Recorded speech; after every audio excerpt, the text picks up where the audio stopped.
I want to talk about some stuff that's kind of psychic mediumship or less polite terminology for it would be like talking to the ghost. And this is, I don't know, it's a blessing that I have, and I don't think it's a curse. I think it's a blessing that being able to commune with the dead. Well, the ancient Egyptians, they had they didn't have religions like us. They didn't have Christianity or Islam, but they believed that they should remember their dead. They should remember their ancestors. So actually, the religion was ancestor worshipping. And so what they would do, they would have like memorials with the pictures or belongings of the dead, and light candles. Well, there is other research, more recent, and that's from teachings of the Sufi master Shah Mahsud. He had a book. It was called. I read you the Persian name. It's called Az Janin Ta Janan. Janin means like fetus. Janan means paradise, which means that he looks at one cycle of human life from infancy to death and beyond. Janan means paradise, so which means that the person went all the way from the fetus, all the way through all the stages of life, and then the actual physical death, and then after that would be paradise, if he's that lucky and make it there. But then the Sufi master, he talks about many experiments that he had with mediums, and kind of go look at stuff that had to do with reincarnation and the, what a person would be going through many lives. But religion of Islam and many Muslim scholars and also Quran do not adhere to this philosophy. There is a sentence in Quran that many philosophers or many thinkers in Islamic world they refer to when they come to the subject of reincarnation. And this is called, I'll read you the whole text, La Tikrara fi Tajalli. La Tikrara fi Tajalli means there is no repetition on manifestation, which means like each being is like a unique creation, and then the God doesn't come and like do that again. But usually Muslim scholars, they as soon as they come to an argument and there is a definite side that Quran took, they'll just drop the subject, and that's it. So this is the opinion. But the Sufi master, he kind of went through in his experiments, and he kind of says that hey, there is some evidence from some mediums that there might be reincarnation, and I think there is other explanations for reincarnation, which I'm going to go over shortly. But there is also many in Buddhist tradition. There's many kids that when they're young, they talk about their past lives, and that they have even gone to past families and visited them, and this and that. But I think that the real explanation is that some people are mediums, they can commune with ghosts, or they can see them or hear them. But in my case, usually it happens in dreams, but it can happen in the wakefulness too. That it's like you're looking in a mirror and you see these images. Another thing that happened to me is that I went blind because of diabetes and infection in my left eye. And even when I'm awake, I see images, because these images are not really coming from the left eye, they're coming from the brain itself. So a ghost can project into this surface, into this mirror or so, and then you see those images.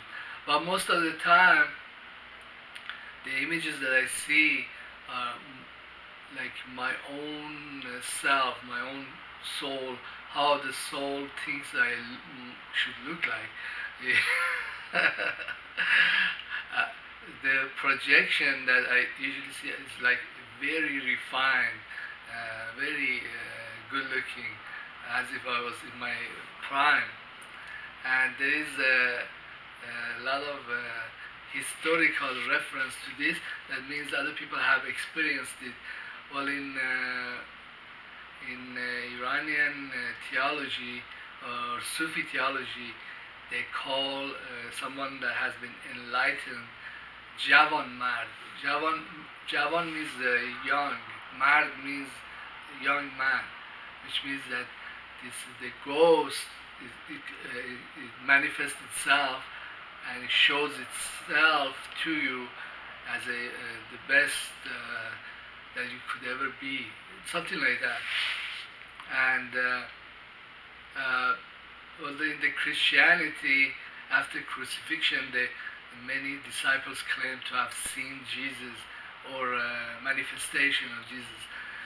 So there is a lot of evidence, either on personal level or on historical account, that there is commune with the ghost. Oh, I might add that I also see other images. A lot of time I see the image of my father. I've seen him in his younger day in these images, but in a dream I didn't recognize him, because when he was young he had a lot of hair, and he also was very diplomatic, very I just couldn't recognize him. But later on when I woke up, I said, this is him. There's too many evidence, too many pointers in that direction. Also I see ghosts in my dreams, a lot of different ghosts, and usually these ghosts, they are related to me in some way. They are, for example, women, they can come in, even living women can come in as a ghost, and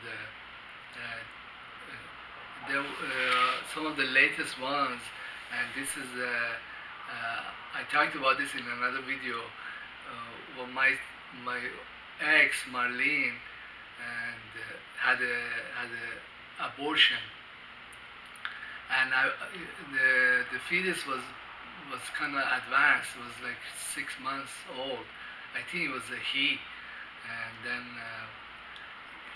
she aborted him, and then after a while I start seeing the ghost of this kid, and usually he complains that he did not get his chance to come into the world and do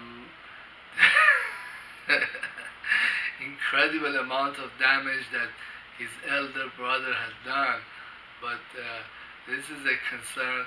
But what I usually do with unhappy ghosts is tell them that they are family and they always belong with me, and I'll remember them, and this kind of appeases, makes them happy.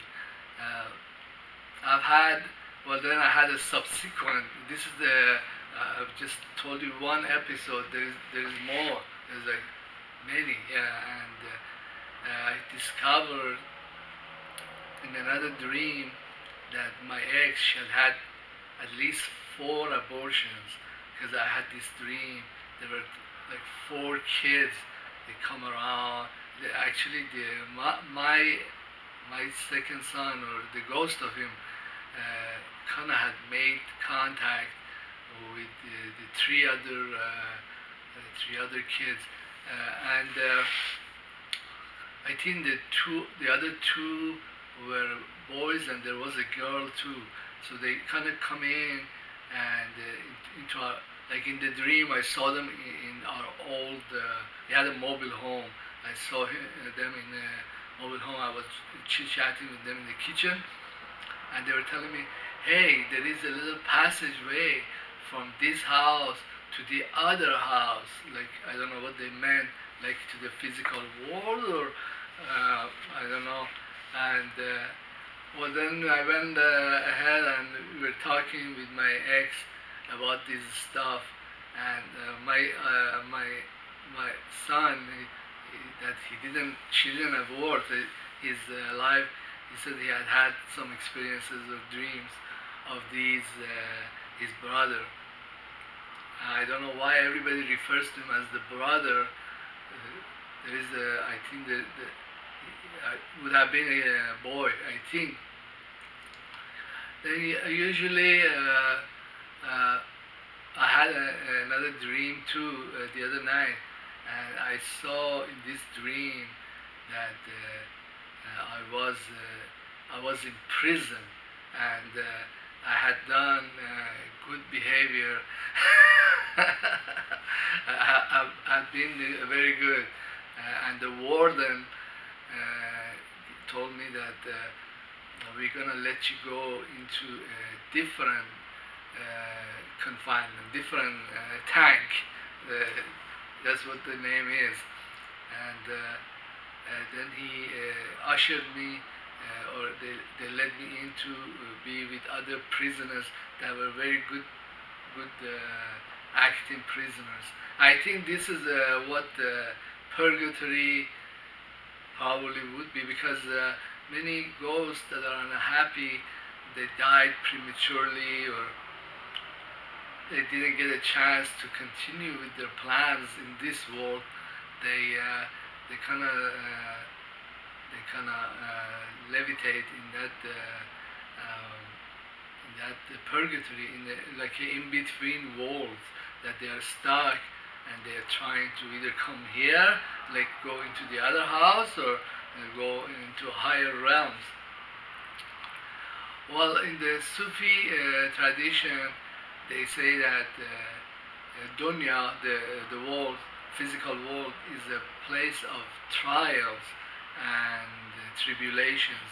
It's not a very nice place. But actually, the Sufi master says that the world, the physical world, is the very worst place of all the worlds, all the realms that there could be. Over here, everything bad can and does happen. All the changes, all the revolutions, all the murders, all the vices, they all happen here. And the people of the higher realms, they are the ones that create all the music, all the sciences, all the inventions. They're created in this world that's beyond purgatory. It's a little higher. And coming here or coming back here is not winning, or is not advancing or evolving. It's a rotten place.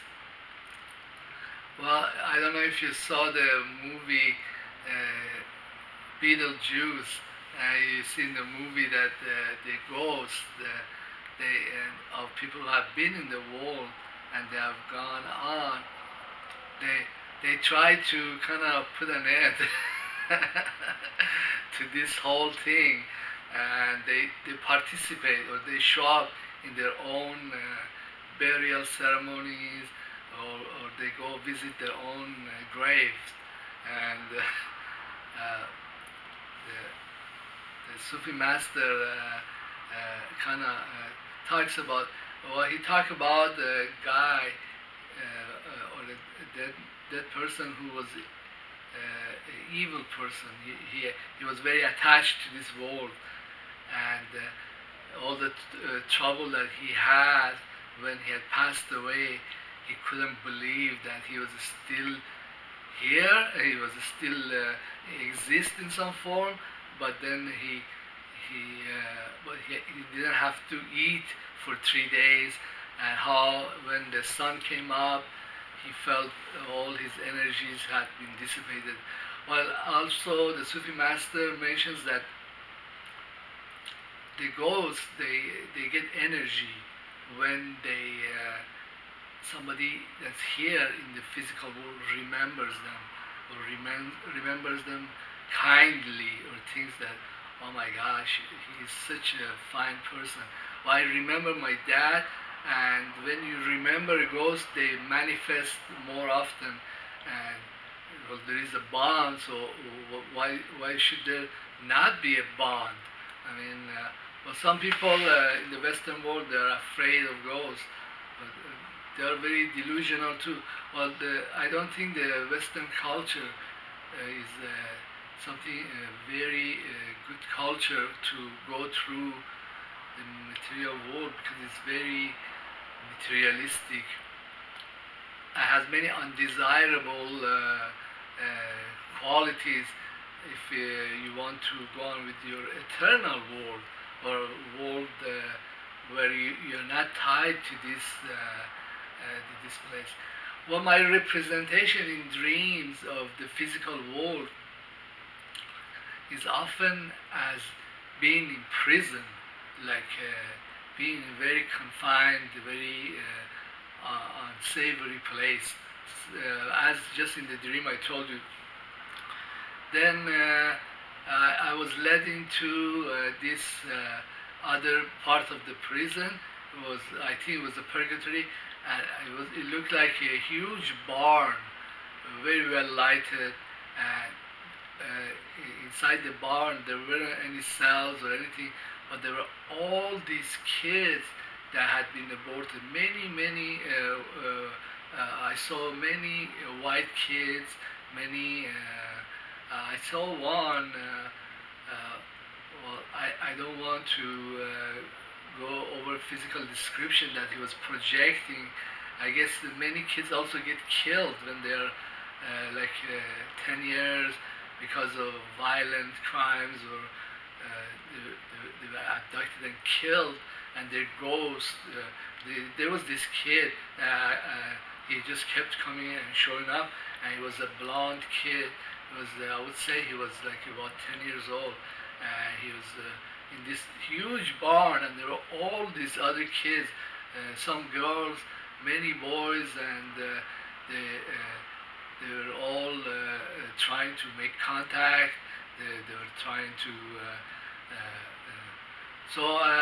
Anyhow, my kid, he pressed me, and he was like, they were all asking me the same thing. We want to do this. We want to come back here. We want to make contact. I told my second kid, or my son, well, officially I am the dad, and even though the request that you're making is very strange, and I'm not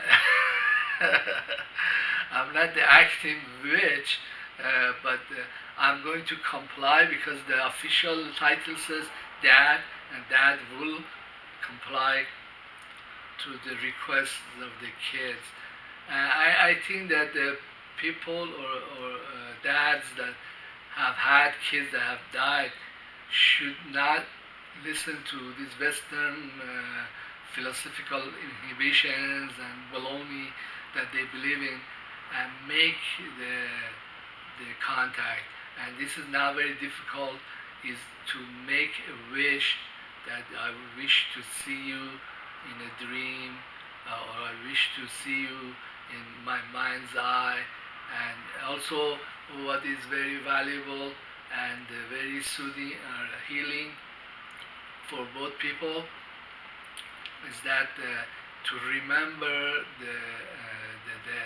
remember the people who have passed away, and there is a bond, and there is no reason why this bond should not exist or should not be strengthened in any form or way. And these people are family. This is always what I tell my second son, that his family, he is always welcome, and he belongs to me, and I belong to him, and that I'm officially that, and I will comply to request. Well, there is a lot of stuff that happens psychically, and I don't put them out because it's just very strange when it comes out and you hear it. And I started being a researcher for scientific or quantum physics areas, and these other ventures then they kind of erode my public image. I don't have very good public image anyhow.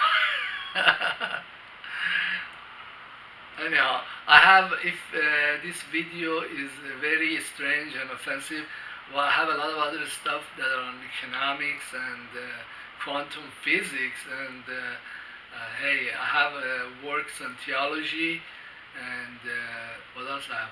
Oh, a lot of opinion on economics and politics.